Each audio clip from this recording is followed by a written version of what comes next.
Hi friends, நான் இந்த வீடியோவில் நியூ டிஷ்வாஷர் அன்பாக்சிங், அதுக்கப்புறம் நான் யூஸ் பண்ணுற டிட்டர்ஜென்ட்டோட டீட்டெயில், நான் யூஸ் பண்ணதுக்கப்புறம் கரண்ட் பில் எவ்வளோ ஆச்சு, நான் ஏன் இந்த பிராண்டை வந்து சூஸ் பண்ணேன், அதுக்கப்புறம் வாட்டர் ஃபில்டர் பற்றின டீட்டெயில் எல்லாமே ஷேர் பண்ணியிருக்கேன். டெக்னீஷியன் சொன்னது வந்து கொஞ்சம் லென்த்தியாக இருக்கும். ஆனால் நீங்கள் புதுசாக டிஷ்வாஷர் வாங்குகிற ஐடியாவில் இருந்தீங்கன்னா அது ரொம்பவே யூஸ்ஃபுல்லாக இருக்கும். நான் 6 மந்த்தாக யூஸ் பண்ணுறேன். என்னோடய எக்ஸ்பீரியன்ஸ் ஷேர் பண்ணியிருக்கேன். Hi friends, welcome back to Nithyalakshmi's kitchen. இந்த வீடியோவில் வந்து புதுசாக நான் வந்து டிஷ்வாஷர் வந்து வாங்கியிருந்தேன். அதை பற்றின ஃபுல் டீட்டெயில் தான் இதில் ஷேர் பண்ணியிருக்கேன். நிறைய டிப்ஸும் இதில் வந்து ஷேர் பண்ணியிருக்கேன். கண்டிப்பாக இந்த வீடியோ வந்து உங்களுக்கு ஒரு யூஸ்ஃபுல்லான வீடியோவாக இருக்கும்னு நினைக்கிறேன். 2 இயர்ஸாக ட்ரிச்சியில் இருக்க ஷோரூமில் வந்து ப்ரைஸ் டீட்டெயில்ஸ் வந்து கேட்டுக்கிட்டே இருந்தோம். 55,000 60,000 கிட்ட சொன்னாங்க. அதனால நாங்கள் உடனே வாங்கலை. அதுக்கப்புறம் ஜாமா வந்து ஓவராக சேர ஆரம்பிச்சிருச்சு. கிட்ஸையும் வச்சுட்டு என்னால் சரியாக விளக்க முடியல. அதனால ஃபைனலாக வாங்கியாச்சு. ஸோ எங்களோட ஏரியாவில் வந்து பார்த்திங்கன்னா தண்ணியில் வந்து இந்த மாதிரி கருப்பு மண் வந்து நிறையா படியும். இந்த கருப்பு மண் வந்து ஃபில்டரில் வந்து அடைச்சிக்கிறதுனால என் வாஷிங் மிஷினில் வந்து ஃபில்டர் சீக்கிரமாகவே ரிப்பேர் ஆகிடுச்சு. இதோட 3 டைம்ஸ் வந்து ரிப்பேர் ஆகிடுச்சு. அதுக்கு 1000 ருபீஸ் கிட்ட சர்வீஸ் சார்ஜ் பண்ணாங்க. மற்ற பிராண்டோட கம்பேர் பண்ணும் போது எல்ஜியோட சர்வீஸ் சார்ஜ் வந்து கம்மியாக தான் இருந்தது. அதனால வந்து நான் எல்ஜி ப்ரிஃபர் பண்ணேன். ஸோ இந்த ப்ராப்ளம்னாலேயும் எனக்கு டிஷ்வாஷர் வாங்குறதுக்கு வந்து கொஞ்சம் பயமாக இருந்தது. அதனால இந்த ஃபில்டர் வந்து நான் எக்ஸ்ட்ரா டிஷ்வாஷருக்கு வந்து கனெக்ட் பண்ணியிருக்கேன். இந்த ப்ளூ கலரில் நீட்டமாக இருக்கிறது வந்து ஒரு ஃபில்டர். அதில் வந்து உள்ள ஒயிட் கலரில் நீளமாக ஒரு டிஷ்யூ வந்து சுற்றின மாதிரி இருக்கும். அது பார்க்குறதுக்கு நான் நெக்ஸ்ட் டைம் அதை க்ளீன் பண்ணும் போது உங்களுக்கு ஷேர் பண்ணுறேன். அது வந்து எல்லா டஸ்ட்டு எல்லாத்தையுமே அதில் வந்து கலெக்ட் பண்ணிடும். பியூர் வாட்டர் தான் உள்ளே போகும். அதனால டிஷ்வாஷர் வந்து சீக்கிரமாக ரிப்பேர் ஆகாது. இப்போ நான் டிஷ்வாஷர் வாங்கின உடனே இந்த இது வந்து அமேசானில் இருந்து ஆர்டர் பண்ணியிருந்தேன். இது வந்து ஃபார்ச்சூன் பிராண்டோட டிஷ்வாஷர் காம்போ பேக். இதில் வந்து சால்ட், டிட்டர்ஜென்ட், ரென்சைட் 3மே இருக்குது. இப்போ டெக்னீஷியன் வந்து டிஷ்வாஷர் எப்படி யூஸ் பண்ணணும்னு சொன்னதை வந்து நான் ஷேர் பண்ணியிருக்கேன். மடக்கிக்கலாம். மடக்கிக்கலாம். சரி, ஓகே. இங்கே இருக்குது பாருங்கள், ஸ்டாண்டர்டாக ஒட்டி இருக்கு. இது மடக்க முடியாது. அதே மாதிரி இதுலேயும் நிமித்திக்கலாம்.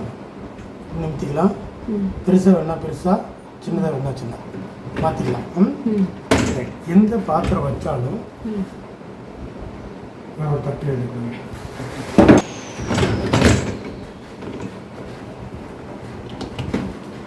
ஒரு எம்பளம் போட்டிருக்கேன். எஸ் மாதிரி போட்டு வேறு மாதிரி போட்டுருக்கேன். இதுதான் சால்ட்டுக்குரிய எம்பளம். இதுக்குள்ளே தான் நம்ம சால்ட்டு கொட்டணும். 1 கிலோ சால்ட்டையும் கொட்டிடுறோம். இது முடிஞ்சதுக்கப்புறம் உங்களுக்கு இண்டிகேட் காட்டும். எங்கே காட்டணுமோ இது கொஞ்சம் வைப்பேன். அடிக்கல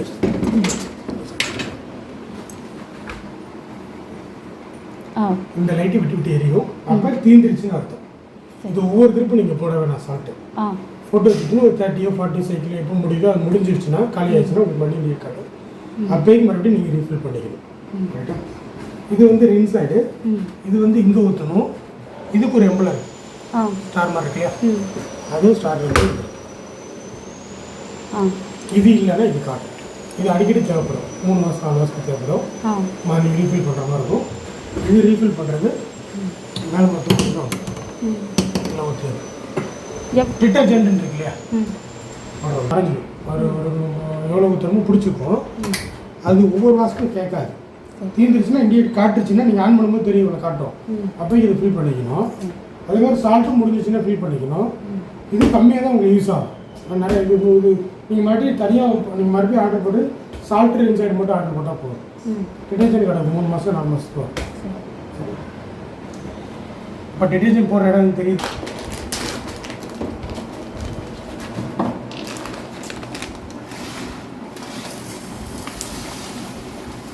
ஒரு 1 லிட்டர் வாட்டர் இருக்குது, தண்ணி இருக்குது. ஒரு கிண்ணத்தில் போடுங்க.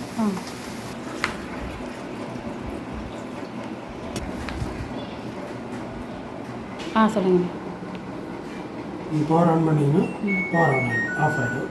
அதே மாதிரி ஆன் பண்ணிங்கன்னா ஆன் ஆகிடும். P1 இருக்குது டவுன்லோட் சைக்கிளில். இதை கேன்சல் பண்ணணும்னா இந்த ஸ்டார்ட் பட்டன் இருக்குல்ல, அதே ஸ்டார் போட்டு கேன்சல் போட்டுருப்பாரு. 3 செகண்ட் தட்டு பிடிச்சிட்டே இருந்தீங்கன்னா கேன்சல் ஆகிடும். அப்போ நீங்கள் பவர் ஆன் பண்ணுறீங்க, இதில் என்ன வேணுன்றதை செலக்ட் பண்ணுறீங்க, தென் ஸ்டார்ட் பண்ணிடுறீங்க. எக்ஸாம்பிள் இப்போ நீங்கள் வந்து பார்த்தீங்கன்னா இன்டென்சிவ் அப்படின்ற ஒரு ஆப்ஷனும் அல்லது எக்கனாமின்ற ஒரு ஆப்ஷன் எடுப்பீங்க. அது நேரம் ஒரு டேட் ஆகிடும். தென் ஸ்டார்ட் கொடுத்துருங்க. சரியா? ஓகே. இதே வேணாம் அப்படி வேறு கேன்சல் பண்ணிட்டீங்கன்னா ஸ்டார்ட் பட்டனை மறுபடியும் லாங் டச்சு, ப்ரெஷர் இல்லை டச்சு, கேன்சல் ஆகிடும். 3 கோடு மட்டும் வந்துடும். அதுக்கப்புறம் தான் பவர் ஆஃப் பண்ண முடியும். நீங்கள் பவர் ஆன் பண்ணி வேறு ப்ரோக்ராம் ஓடிட்டுருக்கு, நீங்கள் ஸ்டார்ட் கொடுத்துட்டீங்க, அப்போக்கு பவர் ஆஃப் பண்ணிங்கன்னா ஆஃப் ஆகாது. இந்த லாங் ப்ரெஸ் பண்ணி கேன்சல் பண்ணிவிட்டு மறுபடியும் லாங் ஸ்டார்ட் பண்ணுங்க. லாங் டச் பண்ணிங்கன்னா கேன்சல் ஆகிடும். 3 கோடு வந்துடும். அதுக்கப்புறம் தான் ஆஃப் பண்ணும். நீங்கள் ஆன் பண்ணுறப்போ இதில் என்னென்ன சைக்கிள் இருக்குன்னா ஆட்டோன்னு இருக்குது, இன்டென்சிவ் இருக்குது, டெலிகேட் இருக்குது, ரெஃப்ரெஷிங் இருக்குது. இந்த 3க்கு நேராக பார்த்தீங்கன்னா மேலே ஸ்டீம் சைக்கிள்னு போட்டிருக்கு, ரெட் கலரில் போட்டிருக்கு. இந்த 3 ப்ரோக்ராம் எடுத்திங்கன்னா தான் நல்ல சூடான ஆவி மூலமாக துவைக்கும். அதான் வாஷிங் நடக்கிறது. அது என்ன மாதிரி பார்த்துறோம் அப்படின்னா ஆயில் பச உள்ளது, ரஃப்பான கரை எதாவது இருக்குது, கொஞ்சம் கெமிக்கலுக்கு எதாவது யூஸ் பண்ணுறது, இந்த மாதிரி எதாவது இருந்ததுன்னா நம்ம இதை எடுத்துக்கலாம். ஆட்டோன்றது ஆட்டோமேட்டிக் சைக்கிள், எல்லா மிஷின்லையும் இருக்கக்கூடிய ஆட்டோ சைக்கிள் நார்மலாக நீங்கள் வச்சுருக்க பார்த்துருக்கீங்க. அதுவே மிஷினில் ஒரு செட்டிங் கொடுத்துருப்பாங்க, அதுக்கு தகுந்த நடக்கிறது ஆட்டோ சைக்கிள். எக்கனாமிக்கின் அப்படின்றது எக்கனாமோ சொன்னேன், லாங் டைமாக இருக்கும். ஆனால் கரண்ட் அதிகமாக எடுத்துக்காத அளவு ஹீட் அதிகமாக கொடுக்காது. கொஞ்சம் நேரம் ஹீட் எடுத்துக்கும், அந்த தண்ணியில் வாஷ் பண்ணும். மறுபடியும் இன்னும் கொஞ்சம் ஹீட் பண்ணும். ஓவர் ஹீட் பண்ணிகிட்டே இருந்தாலே நிறைய கரண்ட் கன்சியூம் ஆகும். அந்த மாதிரி பண்ணுறது தான் எக்கனாமிக்ன்றது. டர்போன்றது வாஷிங்கில் இம்ப்ரூவ்மெண்ட், டர்போ வாஷ் அப்படின்றது. டவுன்லோட் சைக்கிள்ன்றது நம்ம ஒய்ஃபை மூலமாக பண்ணுறது. அது இப்போ தேவையில்லை, சர்வீஸ் வரும்போது நம்ம சொல்லிக் கொடுப்போம். இப்போ கன்ஃபியூஸ் ஆகிடும். இப்போ அடுத்தது இங்கே பார்த்தீங்கன்னா எஃபிஷியன்சி ஆப்ஷன்ஸ். உங்களுக்கு பிடிச்ச மாதிரி நீங்கள் பண்ணிக்கிறது எஃபிஷியன்சி. எனக்கு பிடிச்ச மாதிரி எஃபிஷியன்சியை பண்ணிக்கிறேன் அப்படின்றது. இதில் பார்த்தீங்கன்னா டூல் ஜோன் அப்படின்றது. 2 ஜோன், மேலே ஒரு ஜோன் இருக்குது, கீழே ஒரு ஜோன் இருக்கு இல்லையா, 2க்கும் அடிக்கிறது டூல் ஜோன். இதில் பார்த்தீங்கன்னா அடுத்து ஆஃப் லோடுன்னு போட்டிருக்கு.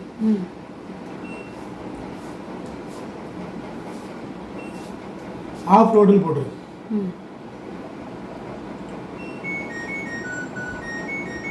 ஆஃப் லோடுன்ற மேலே ஏற மார்க் இருக்கா அப்படின்னு மேலே ட்ரே, அதை இன்னும் டெஸ்ட் பண்ணும். கீழே ஏற மார்க் இருக்குது அப்படின்னா கீழே. நான் கீ ட்ரேக்கில் மட்டும்தான் வச்சுருக்கேன். இப்போ கீ ஸ்ப்ரே மட்டும் வேலை செய்யும். மே தேவையில்லாமல் அடிச்சுட்டு கரண்ட் கன்சியூம் குறையும். ஓகே. எனர்ஜி சேவர் இதையும் நீங்கள் ஆட் பண்ணி இந்த ஆப்ஷன்ஸில் எதாவது எடுத்தாலும் டூல் ஜோன் எடுத்துட்டு ஆஃப் லோடை மாற்றிட்டு நீங்கள் எனர்ஜி சேவர்னு எடுத்துக்கிட்டேன். ஓகேவா? அடுத்து ஸ்டீம் மட்டும் பண்ணுறது. ஹை டெம்பரேச்சர் எக்ஸ்ட்ரா ட்ரை ஆகி வர்றது, ஹை டெம்பரேச்சரில் வாஷ் பண்ணுறது. ரொம்ப அடி பிடிச்ச பாத்திரம், தோசைகள் மாதிரி இருக்குது, அந்த மாதிரி பாத்திரம்னா ஹை டெம்பரேச்சர் எடுத்துக்கலாம். நீங்கள் ரெகுலராக யூஸ் பண்ணுறதுக்கு டர்போ, எக்கனாமிக் அல்லது ஆட்டோ, இது 3 தேவைப்படும். கொஞ்சம் எண்ணெய் பசப்பாக இருக்குது, கறி நான்வெஜ் எல்லாம் சமைச்சிருந்தீங்க அப்படின்னா இந்த ஸ்டீம் சைக்கிளில் நீங்கள் ஏதாவது ஒன்று இன்டென்சிவ் ரெஃப்ரெஷ் அப்படின்னு எடுத்துக்கலாம் தேவைப்படுற மாதிரி. எக்ஸாம்பிள் இன்டென்சிவ்ன்றது பெஸ்ட்டாக இருக்கும்.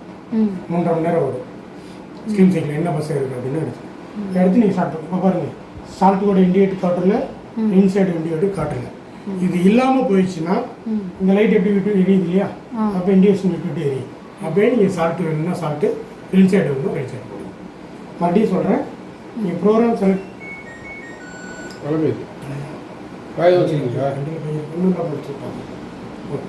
பவர் ஆன் பண்ணிட்டீங்க, என்னன்ற ப்ரோக்ராமை செலக்ட் பண்ணிட்டு ஸ்டார்ட் பண்ணுங்க. இப்போ ஏற்கனவே நம்ம ஒன்றும் பண்ண பார்த்துக்கலாம். ரொம்ப முடிச்சு எடுத்துகிட்டே இருப்போம். இப்படி மாற்றிக்கலாம். ஸ்டார்ட் கொடுத்ததுக்கப்புறம் நீங்கள் ப்ரோக்ராமை மாற்ற முடியாது. அப்படி பண்ணுறதா இருந்தால் ஸ்டார்ட் பட்டனை லாங் டச் பண்ணிங்கன்னா கேன்சல் ஆகிட்டு 3 கோடு வந்துடும். அதுக்கப்புறம் மிஷினை ஆஃப் பண்ணிட்டு அப்புறம் ஆஃப் பண்ணும்போது சிங்கிள் டச் தான். இதை கேன்சல் பண்ணும்போது மட்டும் தான் லாங் டச். கேன்சல் பண்ணிட்டு வேணுன்ற ப்ரோக்ராம் பண்ணிங்க இடத்துல ஸ்டார்ட் கொடுத்தாரு. பாத்திரத்தில் உள்ள position so good morning check top and power. பாத்திரத்தை எப்போதுமே மேல் பார்த்த மாதிரி இருக்கக்கூடாது, சைடில் அல்லது பாட்டம் இப்படி பார்த்த மாதிரி தான் இருக்கும். ஒரு பாத்திரத்துக்கு மேலே ஒரு பாத்திரம் அடிக்கிறக்கூடாது, இதை அடிக்க இதுக்கு மேலே இன்னொன்று அடிக்கிறக்கூடாது. ஒன்று சைடு ஒன்று அந்த பேக் அப்படி அடிக்கும். பாதி கூட வச்சுருக்கலாம், தப்பு கிடையாது. முழுசாக முடியும் கூட வச்சுக்கலாம். பாதிப்பட்டால் கூட இந்த ஸ்ப்ரே படும்போது இப்படி போகும். இந்த கழுவுறது ஃபுல்லாகவே இந்த ஸ்ப்ரே மூலமாக தான் நடக்கும். High temperature water. டிடிஎஸ்லாம் நார்மலாக தான் சார், உங்களுக்கு ஒன்றும் இஷ்யூ இல்லை. நீங்கள் யூஸ் பண்ணுறோம். வேறு டவுட் இருக்கா? அண்ணா வெளியில் நிற்கிறேன். யூஸ் பண்ணும்போது டவுட் இருந்துச்சுன்னா சாப்பிட்டு நல்லா கொடுத்து போகிறேன் இருக்குன்னு நினைக்கிறேன். கேட்டு வாங்கிட்டு எனக்கு கால் பண்ணுறேன். ஒரு பிளாஸ்டிக் ஒரு சில்வர் இருக்குது. சில்வர் லெஃப்ட்டில் போயிடணும். ம் பிளாஸ்டிக் இப்படி வச்சு தரக்கூடாது. ம் சில்வர் லெஃப்ட்டில் போயிடணும். லெஃப்ட்டை டர்ன் பண்ணி ஓப்பனிங் தான் வந்துருக்கேன். இது இப்படி தான் தேங்கிடும். மீதி மறுபடியும் இதை அதே மாதிரி பொசிஷனில் வச்சுட்டு ரைட்டில் எடிட் பண்ணி லெஃப்ட்டில் டர்ன் பண்ணிங்கன்னா லூஸு பண்ணலாம். சில்வர் லெஃப்ட்டில் தான் இருக்கணும். ரைட்டில் வச்சு எடுத்திங்கன்னா வராது. அதெல்லாம் கம்மியாக இருக்க பாருங்க. சரி சரிங்களா? வெளியில சத்தம் வெளியில என்ன சத்தம் வெளியில டெக்னீஷியன் வந்து நல்லா கிளியராக எக்ஸ்பிளைன் பண்ணியிருந்தாங்க. நான் இந்த டிஷ்வாஷர் வாங்கி 6 மந்த் ஆகுது. நான் டெய்லி ரெகுலராக யூஸ் பண்ணிகிட்ருக்கேன். நான் யூஸ் பண்ணதை வச்சு இதோட அட்வான்டேஜஸ் வந்து ஷேர் பண்ணுறேன். இதுதான் என்னோடய ஃபஸ்ட்டு வாஷ்லேயே நல்லா கிளியராக எல்லா எண்ணெய் பிசுக்கு எல்லாமே எடுத்திருந்தது. பாத்திரமும் நல்லா ஷைனிங்காக வந்துருந்துச்சு. ரெகுலராக யூஸ் பண்ணுற டீ வடிகட்டிலாம் இதில் ஃபஸ்ட்டு டைம் நான் வச்சு வாஷ் பண்ணப்பயே அவ்வளோ கிளியராக அதில் படிச்சிருந்த பழைய கரை எல்லாமே எடுத்துருச்சு. எண்ணெய் பிசுக்கு ஜாமான்லாம் சூப்பராக விளக்குது.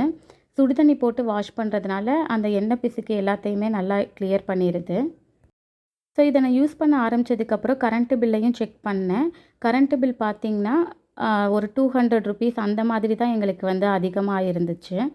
இப்போ ஆயில் பாட்டில்ஸ் எல்லாத்தையுமே நான் இதிலே வச்சு வாஷ் பண்ணிடுவேன். ஸோ அந்த டிஷ்வாஷர் சால்ட்டு வந்து ஒரு தடவை ஃபில் பண்ணோன்னா எனக்கு 3 மந்த் வந்து அது வந்தது. ஸோ ரின்சைடு வந்து அதில் ஒரு தடவை ஃபில் பண்ணோன்னா ஒரு 17லேருந்து 18 டேஸ் வரும். அந்த ரின்சைடு பாட்டில் வந்து 500 ml. அது வந்து டோட்டலாக ஒரு 1.5 மாதத்துக்கு வந்து வந்துச்சு. டிட்டர்ஜெண்ட் வந்து ஒரு லோடுக்கு நம்ம வெறும் கம்மியாக போட்டாலே போதும். டிட்டர்ஜெண்ட் வந்து பார்த்திங்கன்னா ஒரு 4 மந்த் கிட்ட வந்தது. இதில் டிஸ்அட்வான்டேஜாக நான் ஃபீல் பண்ணது என்னென்னா, சால்ட்டு வந்து நான் செகண்ட் டைம் வந்து ஃபுல்லாக ஃபில் பண்ணதுக்கப்புறம் ஃபஸ்ட்டு வாஷ் வந்து அது ஃபுல்லாக பாத்திரம் ஃபுல்லாக வெள்ளை வெள்ளையாக படிய ஆரம்பிச்சிருச்சு. அதுக்கப்புறம் நான் சால்ட்டு வந்து ஒரு ஹாஃபாக தான் ஃபில் பண்ணிக்கிறேன். அதுக்கப்புறம் அந்த ப்ராப்ளம் வந்து எனக்கு இல்லை. ஸோ பால் பாத்திரம் மட்டும் நம்ம கண்டிப்பாக அதை வந்து கையில் தேய்ச்சிட்டு அதுக்கப்புறம் தான் உள்ளே வைக்கணும்.